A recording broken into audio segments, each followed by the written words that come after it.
आप सबको जय मसीह की सुबह की बरकत यीशु की बरकत प्रोग्राम में आपका स्वागत है। और जो कल हमने श्रृंखला शुरू की थी सी सीरीज, आज हम उसको जारी रखेंगे और उसके दूसरे भाग पर हम जाएंगे। और दूसरे भाग पे जाने से पहले हम पहले भाग के विषय में दोबारा देखेंगे कि कल हमने किस बारे में बात की थी। कल हमने कमिटमेंट के बारे में बात की थी। सी सीरीज का पहला सी, कमिटमेंट। और आज हम बात करेंगे उसके दूसरे सी के बारे में जो कि है कॉम्प्रोमाइज। जी, समझौता। कमिटमेंट का मतलब था समर्पण, कॉम्प्रोमाइज का मतलब है समझौता।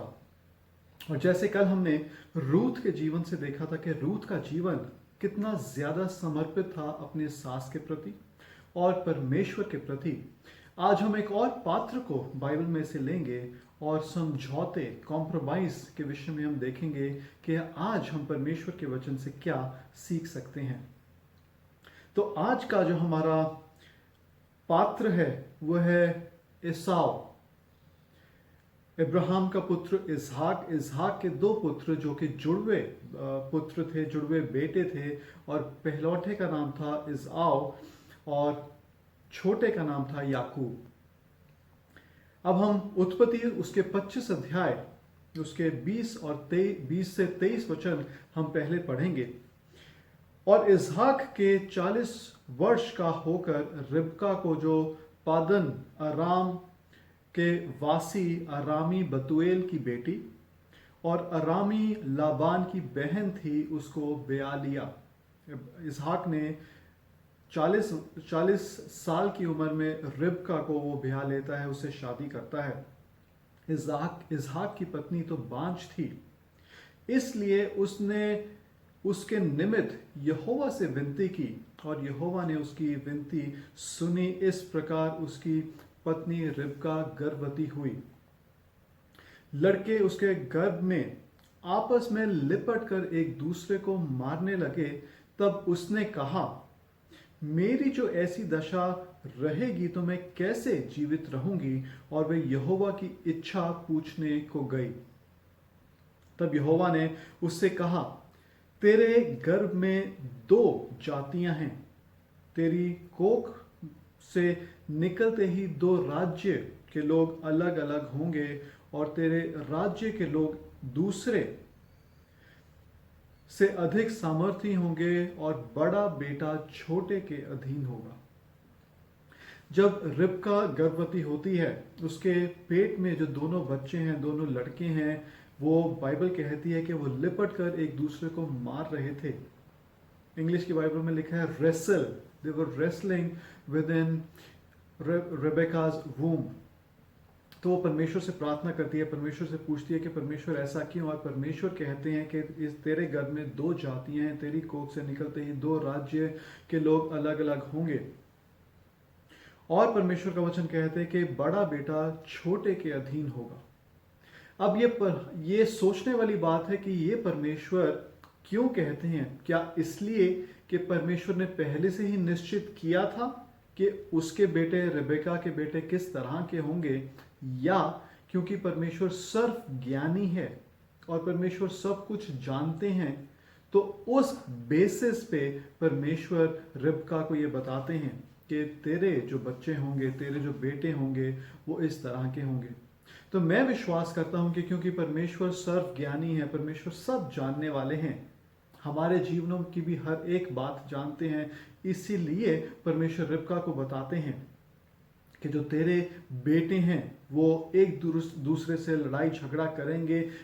2 जातियां होंगी, तेरे में से 2 जातियां निकलेंगी और वो अलग अलग होंगी। एक दूसरे से अधिक सामर्थी होगा और बड़ा बेटा छोटे बेटे के अधीन होगा। और ईसाव और याकूब का जन्म होता है।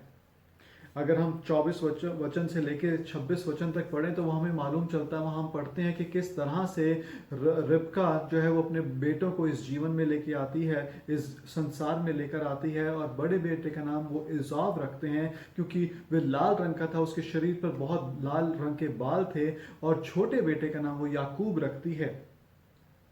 और 27 वचन से आगे मैं आपके लिए पढ़ दूंगा। फिर वे लड़के बढ़ने लगे और इसाव तो वनवासी होकर चतुर शिकार खेलने वाला हो गया। इंग्लिश की बाइबल में लिखा है स्किलफुल हंटर। पर याकूब सीधा मनुष्य था और इंग्लिश की बाइबल में उसके लिए लिखा है क्वाइट टेम्परामेंट, और तंबुओं में रहा करता था।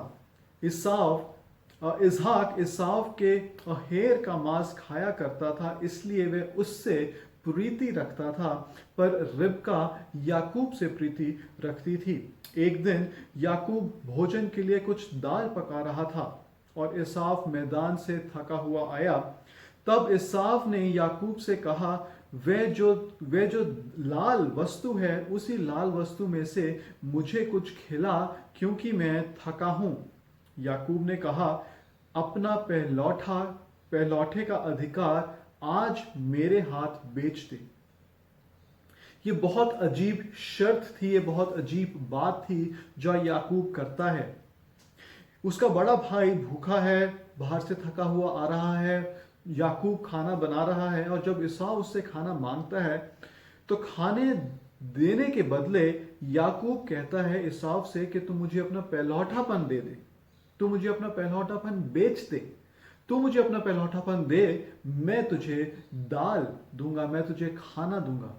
और ये बात बड़ी अजीब बात है, और मैं ऐसा मानता हूं कि ये बहुत गलत बात है। एक छोटा भाई अपने बड़े भाई से पहलौठे का हक किस तरह से मांग सकता है, क्यों मांग सकता है? ये बिल्कुल ही गलत था।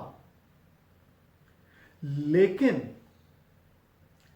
ईसाव क्या करता है, आगे अगर हम पढ़ें 32 वचन से आगे लिखा है, ईसाव ने कहा, देख मैं तो अभी मरने पर हूं, इसलिए पहलौठे का अधिकार से मेरा क्या लाभ होगा। 33 वचन, याकूब ने कहा, मुझसे अभी शपथ खा। अतः उसने उससे शपथ खाई। याकूब ने तो गलत किया। याकूब ने अपने बड़े भाई से उसके पहलौठेपन को मांगना चाहा, खरीदना चाहा दाल के बदले। लेकिन ईसाव क्या करता है? ईसाव अपने पहलौठेपन को भी, उस अधिकार को, उस प्रिविलेज को जो परमेश्वर ने उसको दी थी पहलौठा होने की, बड़ा होने की, बड़ा भाई होने की, उसको वो तुच्छ जानता है। उस बात को वो इंपॉर्टेंस नहीं देता, उस बात को वो महत्वपूर्णता नहीं देता, और वो उस दाल के बदले, उस एक समय के भोजन के बदले वो अपने पहलौठेपन को बेच देता है। वो उससे समझौता करता है, वो कॉम्प्रोमाइज करता है। जो उसका बर्थ राइट था, जो उसका पहलौठापन था, उससे वो कॉम्प्रोमाइज करता है। किस लिए? सिर्फ एक दाल के लिए, एक टाइम के भोजन के लिए। और आगे लिखा है याकूब 33 वचन में जो भी हमने पढ़ा, याकूब ने कहा, मुझसे अभी शपथ खा। अतः उसने उससे शपथ खाई और अपना पहलौठे का अधिकार याकूब के हाथ बेच दिया। आगे 34 वचन में लिखा है, इस पर याकूब ने ईसाव की रोटी और पकी हुई मसूर की दाल खाई। याकूब ने ईसाव को रोटी और मसूर की दाल दी, उसने खाई, तब वह उठकर चला गया। इस प्रकार ईसाव ने अपने पहलौठे का अधिकार तुच्छ जाना। उसने कॉम्प्रोमाइज किया एक समय के खाने के लिए। और अगर वह थोड़ा समय रुक जाता तो क्या वह मर जाता? क्या वह इतना ज्यादा थका हुआ था कि वो अपने भूख को भी नहीं रोक सका? वो अपने पहलौठेपन को महत्वपूर्णता नहीं देता, उसकी इंपॉर्टेंस को नहीं समझता। क्यों परमेश्वर ने उसे, वो पहले संसार में आया था, वो बड़ा था, वो पहलौठा था, लेकिन वो अपने पहलौठेपन को तुच्छ जानता है, कॉम्प्रोमाइज कर लेता है, समझौता करता है सिर्फ एक दाल के बदले। तो तुच्छ जानना, हम किस तरह से चीजों को तुच्छ जानते हैं? हमारे जीवन में हम ऐसा क्या करते हैं कि हम कॉम्प्रोमाइज करते हैं, हम समझौता करते हैं? एक उदाहरण मैं लूंगा। हमारे घरों में, हमारे परिवारों में परमेश्वर का वचन बच्चों को कौन सिखाता है? और ज्यादातर जो उसका जवाब आएगा वो आएगा कि माताएं सिखाती हैं, जो मम्मीज होती हैं वो बच्चों को परमेश्वर का वचन सिखाती हैं, उनके साथ बैठती हैं, उनको गीत सिखाती हैं, उनको बाइबल स्टोरी सिखाती हैं, उनको परमेश्वर का वचन सिखाती हैं। पिता जो है वो ज्यादा ये काम नहीं करते। लेकिन एज अ पिता, as a head of the house, हमारी क्या रिस्पॉन्सिबिलिटी है, और इसके लिए भी हम परमेश्वर के वचन में ही जाएंगे, परमेश्वर के वचन से ही देखेंगे।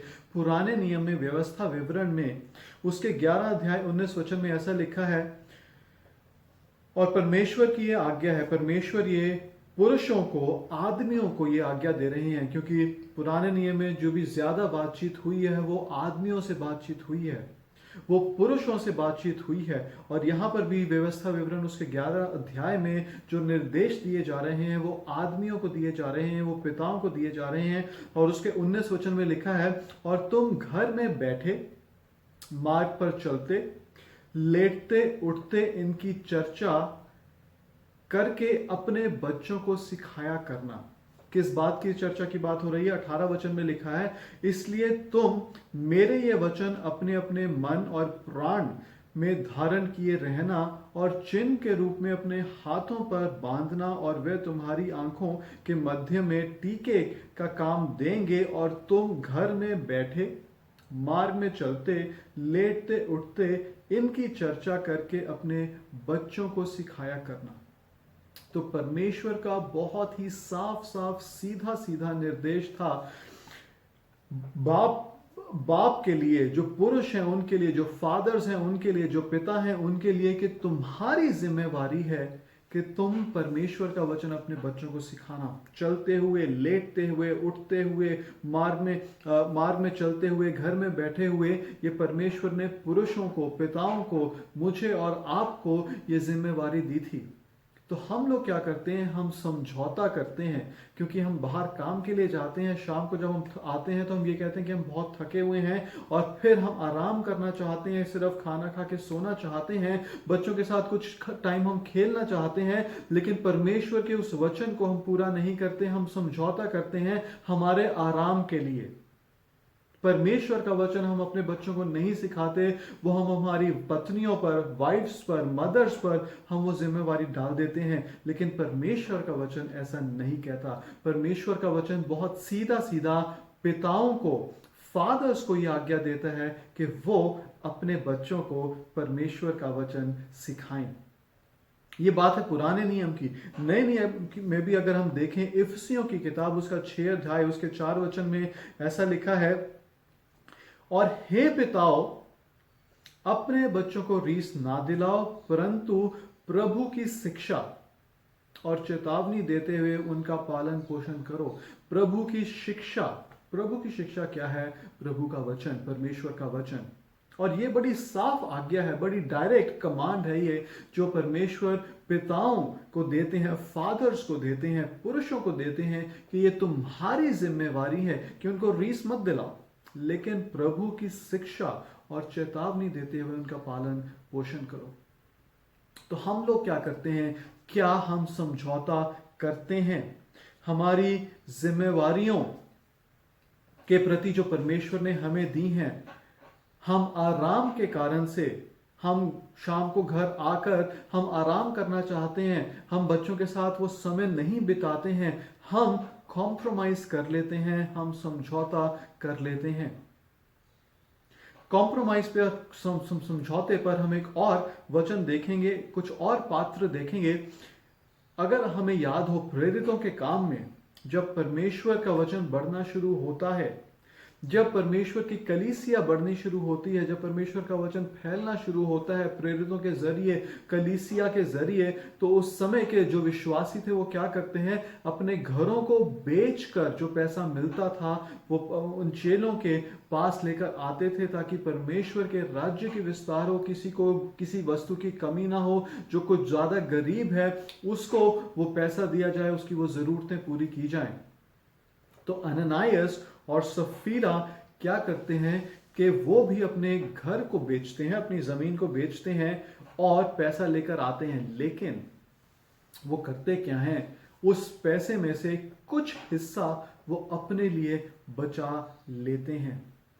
वो अपनी सच्चाई से, अपनी ऑनेस्टी से, अपनी लॉयल्टी से वो समझौता करते हैं, और सिर्फ अपने नाम को, अपने आप को दिखाने के लिए कि वो भी देने वाले लोग हैं, वो पतरस के पास उस पैसे को लेकर आते हैं और कहते हैं कि यही सारा पैसा है। वो समझौता कर जाते हैं सच्चाई के प्रति, सिर्फ अपना नाम कमाने के लिए, सिर्फ कलीसिया को यह दिखाने के लिए कि हमने भी दान दिया है, हमने भी हमारी जमीन को बेचकर वो पैसा हम लेकर आए हैं। एक और उदाहरण जो हम सब जानते हैं, जिसके बारे में, यहूदा इस्करियोती, वो भी 30 चांदी के सिक्कों के लिए समझौता कर जाता है। जब वह परमेश्वर यीशु मसीह के साथ था, उसकी सेवकाई में था, तो एक बार की बात है कि एक औरत जो है वो बहुत महंगा सुगंधित इत्र लेकर आती है, यीशु मसीह के पैर उससे धोने शुरू करती है, यीशु मसीह के सिर पर, शरीर पर वो डालना शुरू करती है। तो यहूदा इस्करियोती कहता है कि अगर हम इसको बेचते तो हम जो पैसा मिलता उसको बहुत से कंगालों को दे सकते थे। तूने ये क्या किया? तूने सारा का सारा जो इत्र था, बहुमूल्य इत्र था, मूल्यवान इत्र था, वो तूने ऐसे ही खराब कर दिया। और यीशु मसीह कहते हैं कि उसको परेशान मत करो, क्योंकि उसने मेरे बरियल के लिए, मेरे दफनाए जाने के लिए मेरी तैयारी की है, मेरे शरीर को तैयार किया है। और यूहन्ना रचित सुसमाचार में लिखता है कि उसने, इस यहूदा इस्करियोती ने ये बात इसलिए नहीं बोली थी क्योंकि उसे गरीब लोगों की चिंता थी, लेकिन उसने इसलिए बोली थी क्योंकि वह चोर था। और लिखा है कि वो उस भंडार में से, जो उसके पास पर्स रहता था, सेवकाई का जो अकाउंट रहता था, उसमें से वो अपने लिए पैसा निकालता था, इस्तेमाल करता था। वो समझौता करना शुरू कर देता है। यीशु मसीह की शिक्षा पर, यीशु मसीह के जीवन साथ रहने के बावजूद वो परमेश्वर की राह पर चलना नहीं चाहता। वो उस सच्चाई से समझौता करता है, वो उस खरेपन से समझौता करता है, और 30 चांदी के सिक्कों के लिए वो यीशु मसीह को धोखा दे देता है ताकि उसे वो पैसा मिल सके। हम लोग क्या कॉम्प्रोमाइज करते हैं? क्या हम समझौता करते हैं? इसाव एक समय की रोटी के लिए अपने पहलौठेपन को बेच देता है, समझौता करता है, कॉम्प्रोमाइज करता है। क्या हम भी हमारे परिवारों में, हमारे दोस्तों के बीच में हम समझौता करते हैं? कुछ उदाहरण हम लेंगे और उसमें से हम देखेंगे कि उन उदाहरणों में क्या हम वो लोग हैं जो समझौता करते हैं। हमारे स्कूल में जब हम पढ़ते हैं, स्कूल जाते हैं, तो क्या हम एज अ बच्चे हमारे दोस्तों के साथ मिलकर झूठ बोलने के लिए तैयार हो जाते हैं ताकि हम उस सर्कल को, फ्रेंड सर्कल को ना खोएं, ताकि हम उस दोस्तों की संगति को ना खोएं? तो अगर हम उनसे हटकर कुछ बात करते हैं, हम उनके जैसी बात नहीं करते, उनके मजाक में, उनकी गलतियों में हम उनकी सहभागिता नहीं देते, तो हमें डर है कि हम उनकी दोस्ती छोड़ देंगे, वो हमारी दोस्ती छोड़ देंगे और हम लोग अलग हो जाएंगे। और स्कूल में जब मैं जाऊंगा, जब मैं क्लास में जाऊंगा, तो मैं अकेला पड़ जाऊंगा, और इसीलिए मैं उन दोस्तों के साथ मैं अपनी खरेपन में समझौता कर लेता हूं और उनकी गलत बातों में उनका साथ देना शुरू कर देता हूं। हमारे ऑफिस में कितने लोग हैं, कितने लोग काम करते हैं। हम परमेश्वर की राह पर चलने वाले लोग हैं, और हम परमेश्वर की राह पर अगर चलते रहेंगे तो हमारे सामने ऐसी परीक्षाएं आएंगी जहां पर ऑफिस के बाकी लोग कुछ फैसला लेंगे, कुछ बातें सोचेंगे, और वो हमसे भी चाहेंगे कि हम भी उनके साथ सहमति करें। लेकिन क्या हम इस डर से कि हमारा उनका रिश्ता टूट जाएगा, क्या हम समझौता करते हैं? जो चीज सही नहीं है वो सिर्फ इसलिए ताकि वो हमसे रूठ ना जाएं, वो हमसे नाराज ना हो जाएं, हम समझौता कर लेते हैं और उनके साथ वो गलत काम करने के लिए तैयार हो जाते हैं। हम कलीसिया में जाने वाले लोग हैं, हम परमेश्वर का वचन पढ़ने वाले लोग हैं, हम प्रार्थना करने वाले लोग हैं, हमें मालूम है कि ये पियक्कड़पन ना होना, ज्यादा शराब ना पीना, लेकिन जब हम उन दोस्तों की मंडली में बैठते हैं तो हम अगर शराब नहीं पिएंगे तो हम उनके साथ शायद दोस्ती जो है वो खो देंगे, हम अकेले पड़ जाएंगे। वो हमारे बारे में क्या बोलेंगे, वो हमारा मजाक उड़ाएंगे, वो बोलेंगे तुम तो मसीही हो गए हो तो अब तुम क्या शराब भी नहीं पियोगे, और ऐसी ऐसी बातों के डर से हम समझौता कर जाते हैं। आगे हम एक और उदाहरण देखेंगे। पति पत्नी की बात लें तो क्योंकि एज अ पति मुझे फोन पर खेलना बहुत पसंद है, मुझे कंप्यूटर पर खेलना बहुत पसंद है, मुझे मेरे दोस्तों के साथ जाना बहुत पसंद है, तो क्या मैं अपनी पत्नी के उस रिलेशनशिप के साथ समझौता करता हूं और मैं अपनी पत्नी को, जो मेरी पत्नी के प्रति मेरी जिम्मेवारियां हैं, उनको मैं छोड़ देता हूं, उनको मैं पूरा नहीं करता सिर्फ इसलिए ताकि मैं अपनी सेल्फिश वांट्स को पूरा कर सकूं। मैं फोन पे कितना समय बिताता हूं और घर का जो मुझे काम करना चाहिए, घर में जो मुझे सहायता करनी चाहिए, वो मैं नहीं करता। मैं समझौता करता हूं ताकि मेरी सेल्फिश वांट्स पूरी हो सकें, ताकि मेरा स्वार्थ पूरा हो सके, और उस वजह से मैं मेरी पत्नी की सहायता नहीं करता, मेरे घर में मैं काम नहीं करता। क्या हम समझौता करने वाले लोग हैं? मुझे क्रिकेट मैच हम ले लें, इंडिया में क्रिकेट मैच बहुत ज्यादा मशहूर है। जब भारत खेलता है तो क्या उस क्रिकेट मैच के कारण से हम हमारी पारिवारिक प्रतिदिन की बाइबल प्रार्थना, बाइबल का समय, बाइबल पढ़ने का समय, फेलोशिप का समय, प्रार्थना करने का समय, हम वो क्रिकेट मैच के लिए हम छोड़ देते हैं कि आज क्रिकेट मैच है, हम आज नहीं पढ़ेंगे, हम कल पढ़ेंगे। आज क्रिकेट मैच इस समय आएगा तो हम आज बाइबल नहीं पढ़ेंगे, हम आज दुआ नहीं करेंगे, हम क्रिकेट मैच देखेंगे। अब इसमें दो चीजें हैं। एक चीज तो है कि हम समझौता कर जाते हैं, हम कॉम्प्रोमाइज कर जाते हैं, जो एक बहुत बड़ी चीज थी परमेश्वर के वचन को पढ़ने की, परमेश्वर के साथ संगति करने की, परमेश्वर के साथ समय बिताने की। एक तो हम उसमें समझौता कर जाते हैं, और दूसरी गलती हम ये करते हैं कि हम हमारे बच्चों को भी वही शिक्षा दे रहे हैं। बच्चों को हम क्या सिखा रहे हैं इस परिस्थिति में कि अगर क्रिकेट मैच आए तो परमेश्वर का वचन ना पढ़ना ठीक है। हम क्या सिखा रहे हैं कि अगर इस तरह की कोई चीज आए, कोई मूवी आए, कोई क्रिकेट मैच आए, कोई और चीज आए, तो परमेश्वर का वचन पढ़ना, प्रार्थना करना अगर हम वो ना भी करें तो चलेगा। क्या ये चलेगा वाली आत्मा, जो हमारा व्यवहार है, वो हमें परमेश्वर से दूर कर रहा है? क्या ये जो चलेगा वाला व्यवहार है वो ही हम बच्चों को भी सिखा रहे हैं कि चलेगा? अगर एक दिन हम बाइबल नहीं पढ़ेंगे क्रिकेट मैच के लिए तो चलेगा। अब एक दिन अगर हम नहीं प्रार्थना करेंगे तो चलेगा। जब मैं किसी तरह से भी लीगलिस्टिक नहीं हो रहा, कई बार इस तरह की भी परिस्थितियां होती हैं कि बहुत जरूरी काम आ जाता है और हम 9 बजे हमारी फैमिली प्रेयर ना करके हम उसको 10 बजे 11 बजे कर सकते हैं या किसी और समय कर सकते हैं। और कभी ना कभी ऐसी जरूरी बात भी हो सकती है जहां पे हमें मौका ना मिले, लेकिन हम अगले दिन जरूर करें, उसके अगले दिन हम जरूर करें और इसको हम तोड़े ना।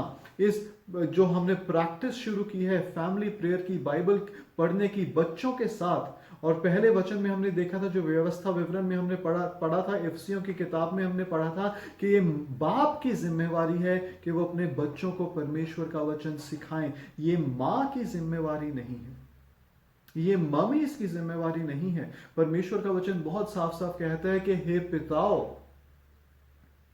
प्रभु की शिक्षा अपने बच्चों को धो। घर में बैठे हुए, चलते हुए, उठते हुए, लेटते हुए ये तुम्हारी जिम्मेवारी है कि परमेश्वर का वचन तुम अपने बच्चों को सिखाओ।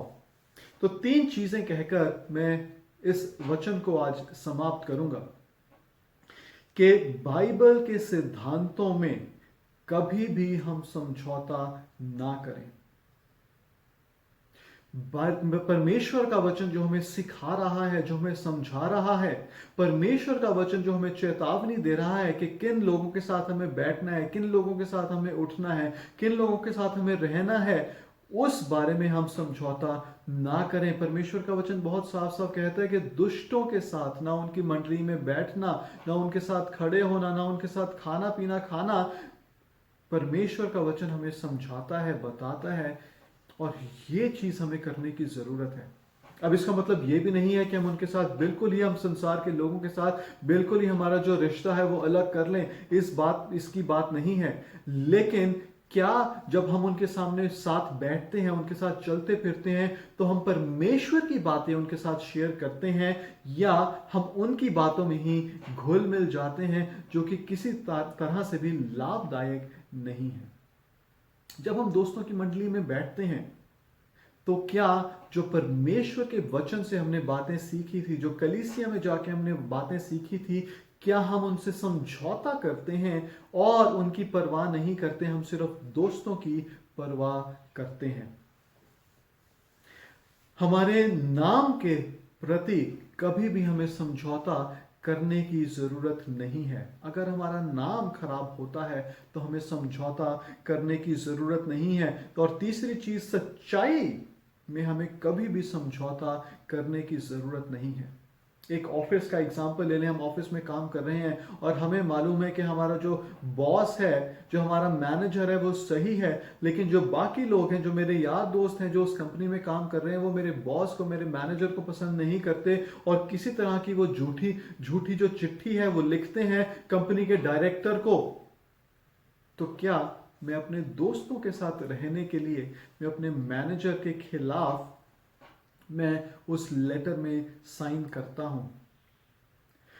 ये चीज जो आज हमने ईसाव के जीवन से सीखी कि वो एक रोटी के लिए अपने पहलौठेपन को बेच देता है। और आगे जाके होता क्या है, आगे जाके जब इसहाक है वो बूढ़ा हो गया है, वो अपने बच्चों को आशीष देना चाहता है। 27 वचन में, उत्पत्ति के 27 वचन में लिखा है कि जब वो उन्हें आशीष देना चाहता है, वो ईसाव को बुलाता है और कहता है कि तू जंगल में जा और वहां शिकार कर, और जब तुझे शिकार मिल जाए तो उसको मार और वापस लेकर आ और मेरे लिए स्वादिष्ट खाना बना जैसा मुझे पसंद है, और मरने से पहले मैं तुझे सारी आशीषें दूंगा। रिबका इस बात को सुनती है और वो नहीं चाहती कि किसी तरह से भी ईसाव को परमेश्वर की आशीषें इसहाक के द्वारा मिलें, लेकिन वो चाहती है कि याकूब को मिलें। तो वो क्या करती है, याकूब को बुलाती है, उसको कहती है कि तू अपने झुंड में जा और अपनी भेड़ में से एक भेड़ मेरे लिए ले आ, ताकि मैं स्वादिष्ट खाना बनाकर तुझे तेरे पिता के पास भेजूं। और होता क्या है कि वो ईसाव के वस्त्र पहनता है, जो भेड़ के बाल थे वो अपने शरीर पर उसकी माँ रिबका लगा देती है, याकूब के शरीर पर लगा देती है, क्योंकि ईसाव के बहुत बाल थे, और वो धोखे से जाकर इसहाक से इजाव की सारी आशीषें ले लेता है। लेकिन ये होता क्यों है? क्योंकि बहुत साल पहले इसाव जो है वो अपने पहलौठेपन को बेच देता है और उसका हर्जाना उसे काफी साल बाद भुगतना पड़ता है।